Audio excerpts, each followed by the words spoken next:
All right, family, let's get into it. You know, the mystic cats like Joel S. Goldsmith, they wouldn't just jump right into the listicle, nah. He'd set the vibe. He'd look out at the crowd and say something that would cut through all the noise. Like, there is a hunger in you that has nothing to do with bread.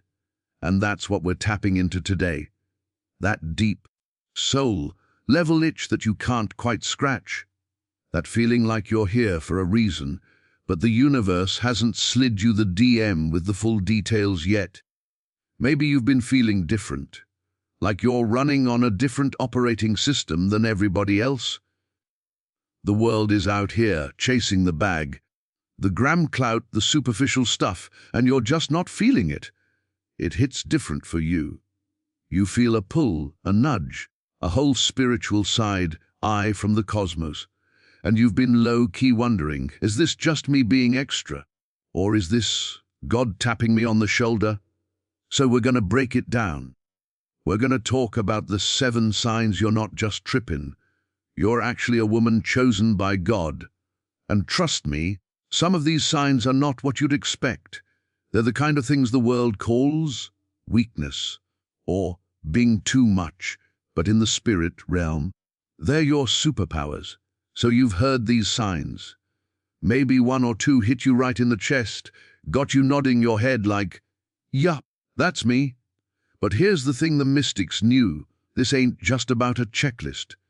This is about the wild, incredible, and sometimes straight-up terrifying journey that comes after you realize you've been chosen. What happens when you finally accept the call? What's on the other side of that? Yes. The real work, the real magic, the real reason you were given these signs in the first place, that's a whole other conversation. If this hit home for you today, if your spirit said, "Wes," then you gotta let me know. Smash that like button, it lets the algorithm know this is real talk. Drop a comment with the number 777, that's our symbolic code for divine completion. Let's fill this section with that powerful energy.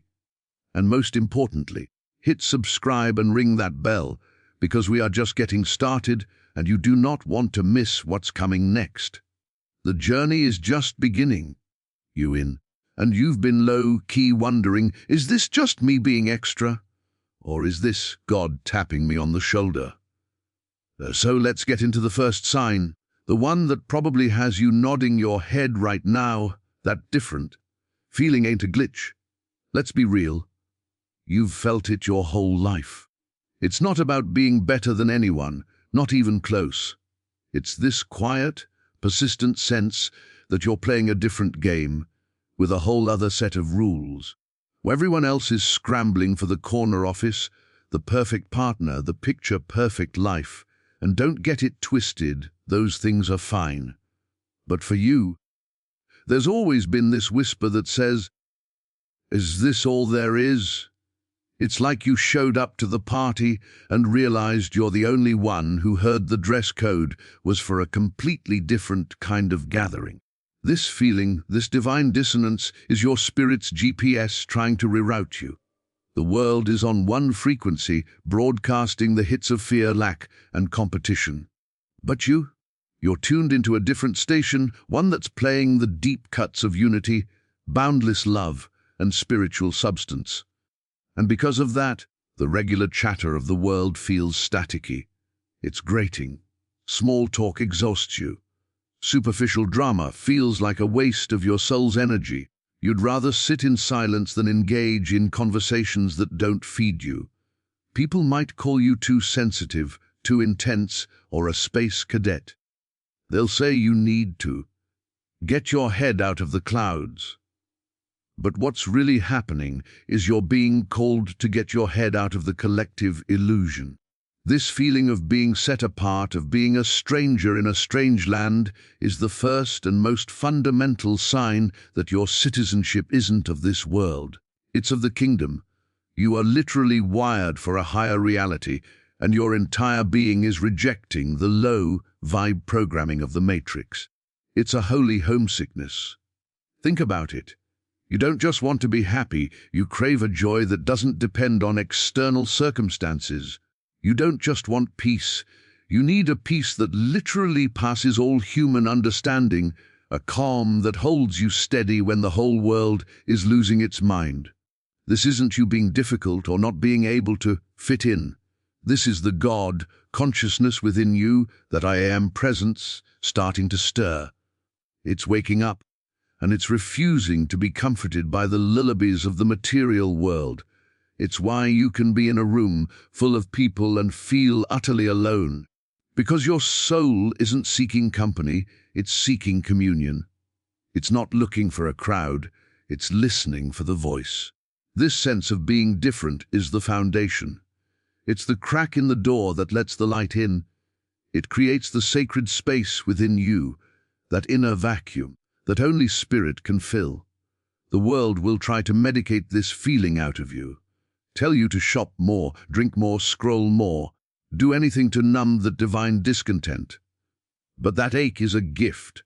It's the engine of your entire spiritual journey. It's the proof that you are not, and never were, meant to be like everybody else, because you were chosen to express something unique, something the world is literally aching for. It's the proof that you are not, and never were, meant to be like everybody else, because you were chosen to express something unique, something the world is literally aching for. And because you're plugged into a different grid, your internal navigation system starts getting upgrades. This brings us to the second sign your intuition is popping off. We're not talking about a little hunch here or a lucky guess there. We're talking about a whole new level of knowing that goes way beyond your five senses. This is your spiritual Wi-Fi connection, and let me tell you, it's got a stronger signal than anything on earth. You get these downloads, sudden knowings that hit you out of nowhere. You can't explain how you know, you just know. You'll be thinking about someone you haven't spoken to in years, and bam, they text you. You'll get a gut feeling so strong to cancel a plan or take a different route to work, and later you find out you avoided a major headache or a full-on crisis. The world calls this coincidence. But you're starting to recognize it as divine intelligence flowing directly through you. This isn't your ego mind doing the work. Your ego is all about logic, past experiences, and fear-based calculations. It's the committee in your head that debates every decision to death. But this intuition, it's something else entirely. It's the voice of the Christ within you, the I am, and it speaks in the language of immediate, unquestionable certainty. It doesn't send you a 5-page report, it sends a flash of insight. It doesn't give you a list of pros and cons, it gives you a feeling in your gut, a peace that says, go, or a tension that says, stop. And the wild part is, it's almost never logical. It's that urge to call someone for no reason, only to find they were in desperate need of a friend. It's the impulse to buy a book you've never heard of, and it ends up having the exact message your soul needed to hear. The more you lean into this, the more you trust these divine nudges, the louder and clearer this inner voice becomes. It's like any relationship, the more attention you pay, the deeper the communication gets. You start to realize that you are never ever alone. You have a direct line to infinite wisdom. You're being guided step by step in real time. This is what the mystics meant by being led by the Spirit. It's not some abstract, far-off concept. It's a practical moment-by-moment partnership. It's God's way of navigating you through the human experience, helping you sidestep pitfalls and leading you directly to the people and opportunities that are in divine alignment with your purpose. This popping intuition is your built-in compass, and it's calibrated to your specific destiny. It's the proof that you're not just a passive passenger on this journey, you're a co-pilot with access to the flight plan. The world will try to get you to second-guess it. It will tell you to be rational. But your real work is to honor that quiet voice above the roar of the world. Every time you trust that nudge, you're strengthening that muscle. You're declaring your faith not in the outer world of appearances, but in the invisible, infallible reality of spirit that is guiding your every step. You're declaring your faith not in the outer world of appearances, but in the invisible, infallible reality of spirit that is guiding your every step. And when you start walking in that kind of faith, the universe has no choice but to back your play. This brings us to the third sign, and this one is a trip. You're a low-key magnet for miracles. Now, hold up. I'm not talking about parting the Red Sea on your morning commute, though you never know. I'm talking about the way life starts to bend in your favor in the most unexpected, almost poetic ways. It's like you've got a divine subscription, and the blessings just keep getting delivered. You'll be thinking, man, I really need X, and out of nowhere, Y shows up, which turns out to be way better than X ever could have been. You'll meet the exact right person at the exact right time. A financial need gets met from a source you never saw coming. It's not that you win the lottery. It's that you're constantly finding $20 bills in the pockets of your life when your faith is strong. This is what happens when you're aligned. You're no longer fighting the current of life, you're floating in the river of grace. The world calls it luck, but you know it's providence. It's the universe winking at you, showing you that you're on the right frequency. These aren't random events. They are direct manifestations of the divine law of harmony in action. Because you are consciously one with God, with the source of all good, that oneness has to be expressed outwardly as your experience. It's a spiritual law as real as the law of gravity. You can't have an inner state of grace without it eventually showing up as an outer state of good. Think about it. You find a parking spot right in front of the store in a packed lot. A stranger says the one thing you needed to hear. A project you've been praying over suddenly clicks into place with an ease that feels supernatural. These are the love notes from the universe, the small miracles that confirm you're living in the flow. It's God showing off for you, proving that this partnership is real and active. The supply was always there, you're just now tuned into the channel where it's broadcast. You begin to understand that your very presence is a blessing, and blessings are drawn to you because like attracts like. Your aligned energy, your faith, your trust, it's a high vibe signal that calls in circumstances and solutions that match that frequency. This isn't about manipulating the universe to get stuff. That's small-minded. This is about the natural, effortless overflow of your connection. When you're connected to the infinite source, you become a conduit for its infinite expression. The miracles are the proof that the connection is live. They are the natural byproduct of a consciousness that is rooted in oneness, a mind that has stopped struggling and started surrendering to the infinite intelligence that is already handling the details. You stop trying to make things happen through force and start allowing them to unfold through faith. You learn to get your hands off the wheel and let the universe drive, and you find it takes you on a far more scenic route than you ever could have plotted yourself. You learn to get your hands off the wheel and let the universe drive, and you find it takes you on a far more scenic route than you ever could have plotted yourself. Now, this path ain't always paved and smooth. That river of grace has some serious rapids. But this is where the fourth sign shows up, and it's a real testament to your spiritual armor. You walk through fire and don't get burned. Let's keep it a buck. Life is still gonna life. You're gonna face challenges, losses, and moments that would have broken the old you. The difference now is in the core, deep knowing that you are being carried through it. It's not that the fire isn't hot, it's that you discover a part of yourself that is fireproof. There's a resilience, a supernatural bounce, back that even you don't fully understand. You look back at situations that should have taken you all the way out, and you realize you're not just standing. You're standing stronger, with a wisdom and a peace that makes no logical sense. The world sees the crisis, but you feel the underlying current of a divine safety net. This is the practical proof of the fourth man in the fire the scriptures talk about.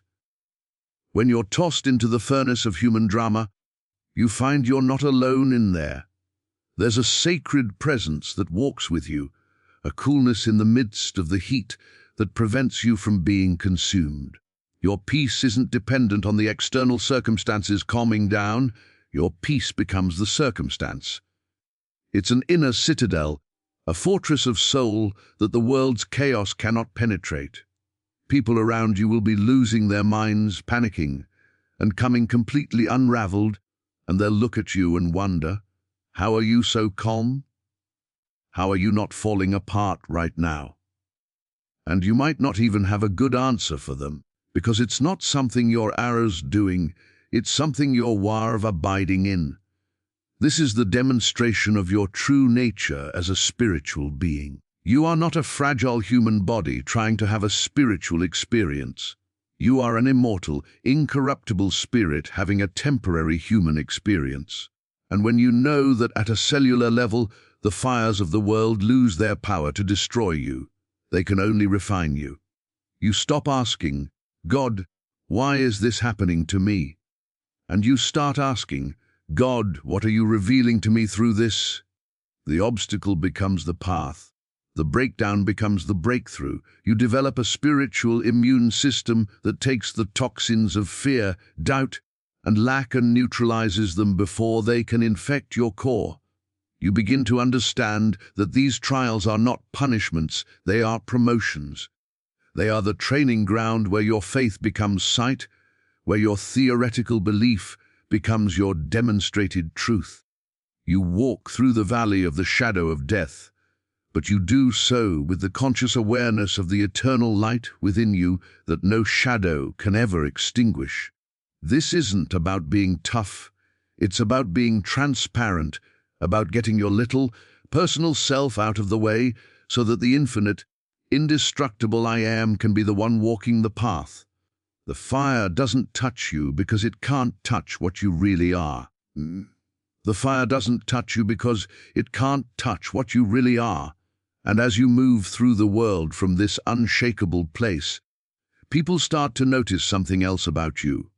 They can't always put their finger on it, but they feel it. This brings us to the fifth sign.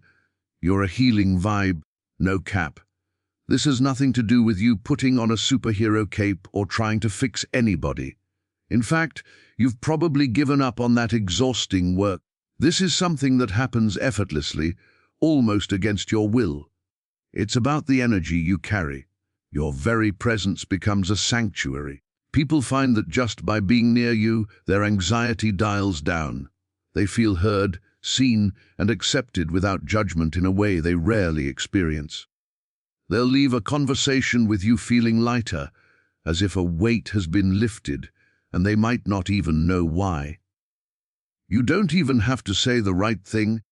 Your state of being does the talking. This is the Christ consciousness radiating through you. It's not your personal power, it's the power of the presence you are consciously one with. You become a clear channel for divine love, and that love is, by its very nature, restorative and harmonizing. It's like you're a walking, talking tuning fork emitting the frequency of peace, and when you come into a room, everyone and everything subconsciously starts to resonate with that pitch. The frantic energy settles, the angry energy softens, the fearful energy finds a moment of calm. You aren't doing anything, you're just being, and in that being you are a silent benediction, a living prayer. You'll see it in the way animals and children are drawn to you, the beings who don't operate from pretense and can feel pure energy. You'll find that your simple, quiet faith becomes a beacon for others who are lost in their own storms. They don't need you to give them a sermon. They just need to borrow your peace for a moment to remember their own. You become a living demonstration that there is another way to live, a way that isn't based on struggle and lack, but on grace and infinite supply. Your life becomes your ministry. This healing isn't always dramatic. Most of the time, it's profoundly subtle. It's the word of encouragement you offered that changed the course of someone's day. It's the space you held for a friend where they finally felt safe enough to break down and release what was poisoning them.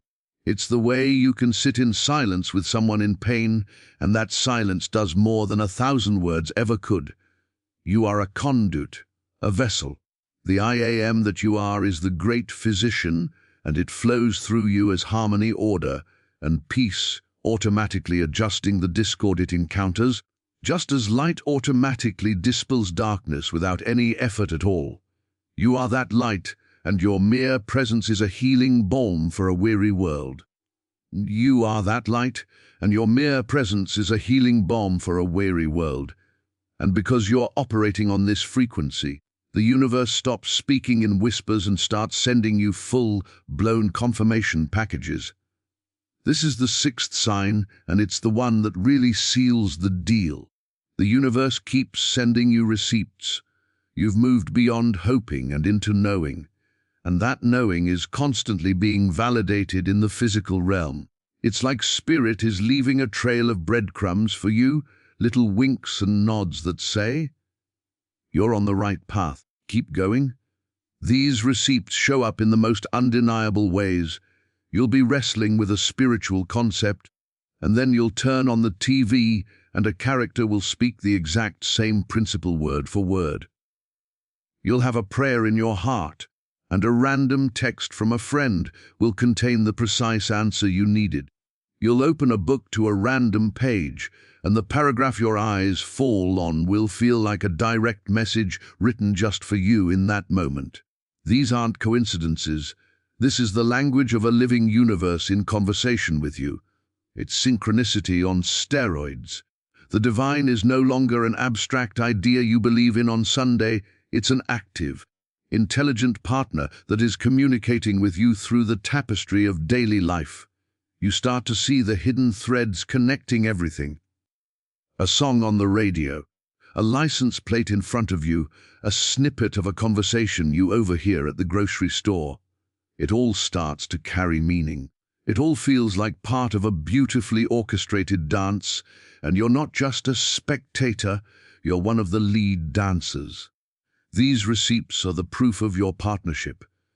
They are the tangible evidence that your inner listening, your prayers, and your meditations are being heard and answered in real time. It's the universe saying, "I see you, I hear you, and we are in this together." You begin to live in a state of constant, joyful expectation, not for a specific outcome, but for the next magical signpost. You know that guidance is always available, that confirmation is always on its way. You start to trust the process with a depth that would have seemed insane to your old self. This constant feedback loop demolishes any lingering doubt. It transforms faith from a theory into a lived, interactive experience. You're no longer a beggar at the gate of God's kingdom, hoping for a scrap of attention. You're a beloved child walking through the house, and your parent is constantly pointing out wonders and leaving gifts for you to find. The entire world becomes your church, and every moment becomes a potential sermon. You realize you are never off the clock, never outside of this divine conversation. The receipts are always being printed, the signs are always being shown, because the connection is now permanent and unbreakable. You are living in the flow of a universe that is consciously conspiring in your favor, and it wants you to know it.